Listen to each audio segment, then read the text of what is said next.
Okay, so you know how everyone's always talking about getting software projects up and running fast? Like that's the holy grail, Yep, right? for sure. Time is money, as they say. Exactly. So we're diving into this platform called KubeRocketCI today, which it actually used to have a different name, you know.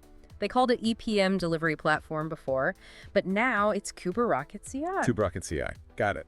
And our mission today is to really figure out what this thing is all about, right?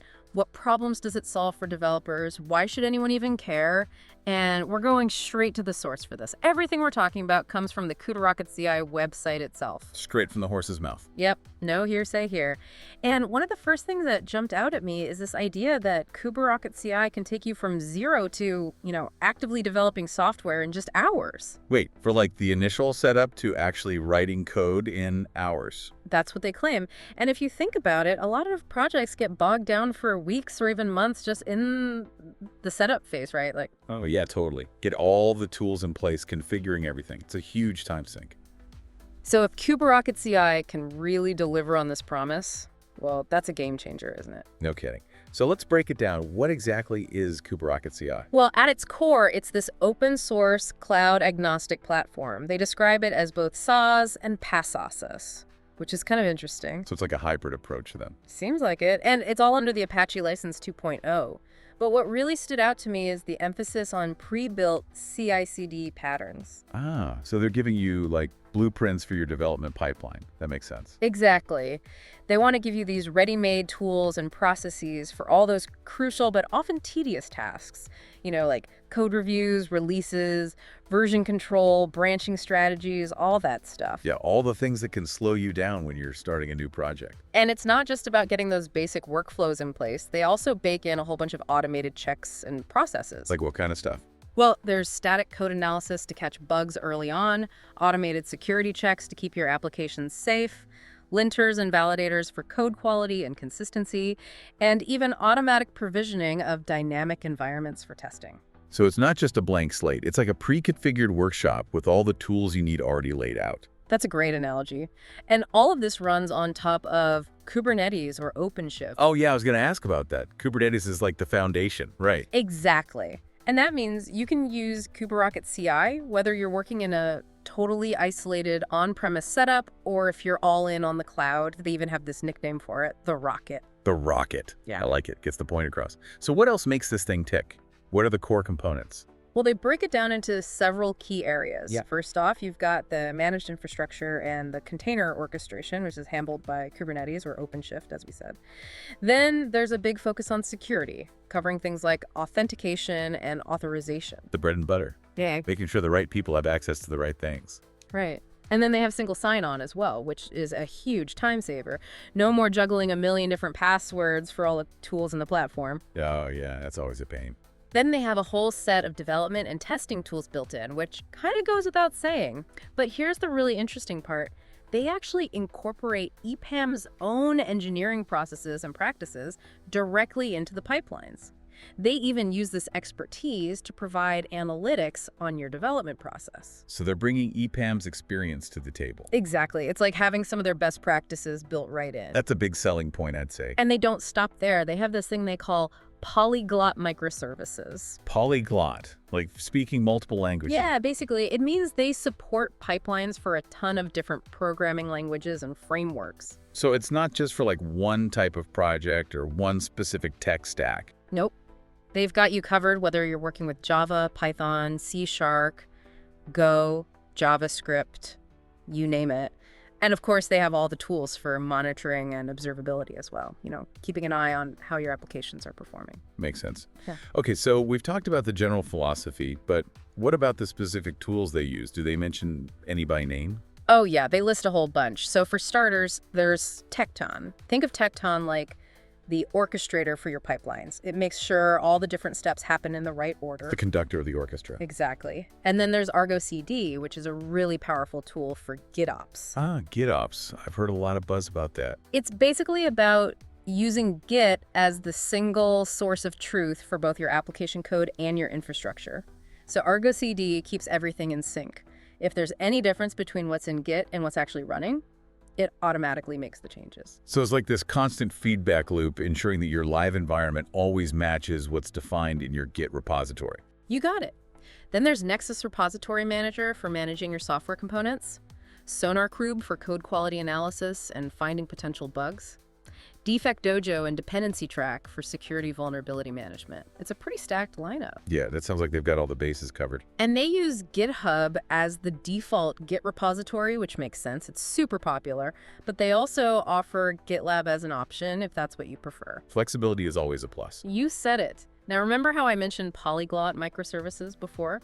Well, the list of supported languages and frameworks is seriously impressive. They've got multiple versions of Java with Gradle and Maven support, different Python versions with things like FastAPI and Flask, C Shatar with older and newer net versions, and they even support C and C++ with Make and CMake. Wow, it sounds like they thought of everything. And that's not even all of it. They also have pipelines for Go, JavaScript frameworks like React, Vue, and Angular, and even tools like Next.js and Antora for static site generation. Plus, they have pipelines for managing infrastructure as code with Terraform and deploying to Kubernetes with Helm. They even have tools for Groovy and Rego, and of course, they've got Docker and Kaneko built in for containerization. That's a really comprehensive set of options. It shows they're serious about supporting a wide range of development needs. And to manage it all, they have a portal UI. It's your one-stop shop for everything, KubeRocketCI. So like a central dashboard to control everything. Exactly. And they have predefined deployment flows for microservice deployment too. Sounds well thought out. It does. And here's a cool detail. They use a Kubernetes-native approach with custom resource definitions and custom resources to define the CI/CD pipelines. It's all very declarative.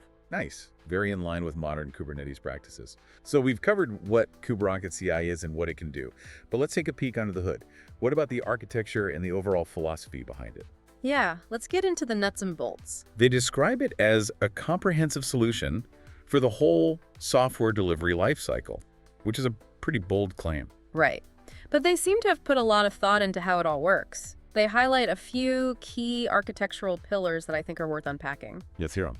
First off, they emphasize infrastructure as a service, and they're all in on infrastructure as code, or IAC as it's known. So they're treating infrastructure like software, basically, defining it all in code. Exactly. So instead of manually configuring servers and networks and all that, you describe it all in code and then use tools to automate the provisioning and management. I see. So it's like bringing the same version control and automation benefits that you have for your application code to the infrastructure level. Which makes a lot of sense when you think about it. Yeah, it keeps everything consistent and repeatable. No more, it works on my machine problems. Exactly. And then they take this a step further with their GitOps approach. GitOps. Now we're talking.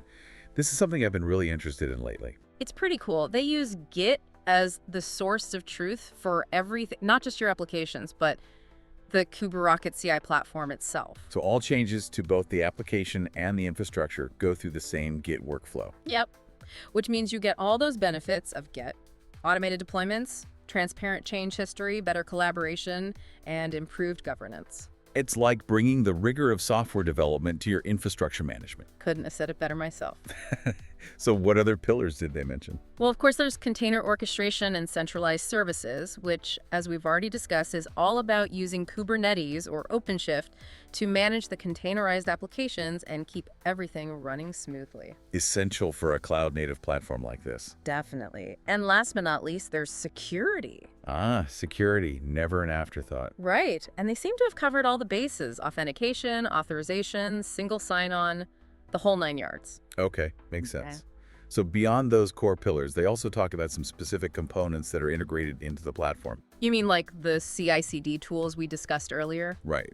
Things like Nexus for storing artifacts and SonarQube for code analysis. Yeah, those are all part of it. And they also talk about artifacts management, which covers managing all the different software deliverables, whether it's your front-end or back-end applications, your automated tests, or even third-party libraries. Makes sense. Keeping track of all the moving pieces.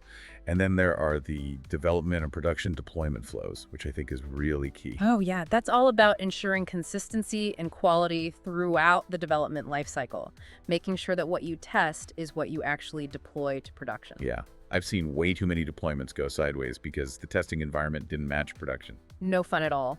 And then, of course, the pipelines themselves are the heart of it all. They automate the whole CI/CD process from end to end. Tie it all together. Exactly.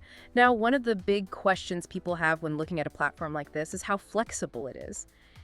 Can it adapt to different environments and different technology choices? Good point.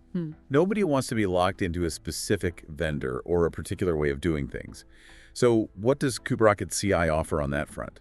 Well, it actually seems pretty adaptable. They support all the major public cloud providers, AWS, Azure, GCP, and they also support private and hybrid cloud environments based on OpenStack. So pretty much whatever your cloud strategy is, you're covered. Looks like it. And as we've discussed, the whole thing runs on Kubernetes or OpenShift. Which gives you options on the container orchestration side. They even break down the Kubernetes options into two main approaches.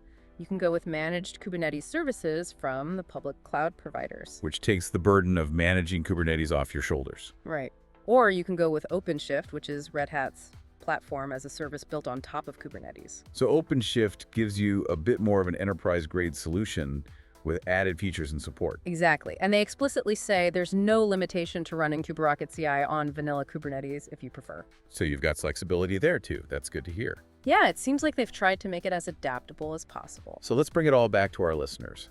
Why should anyone care about KubeRocketCI? What's the takeaway for them? I think the big value proposition is the potential to save a ton of time and effort. Setting up a robust CI/CD pipeline from scratch can be a huge undertaking. Oh yeah, definitely.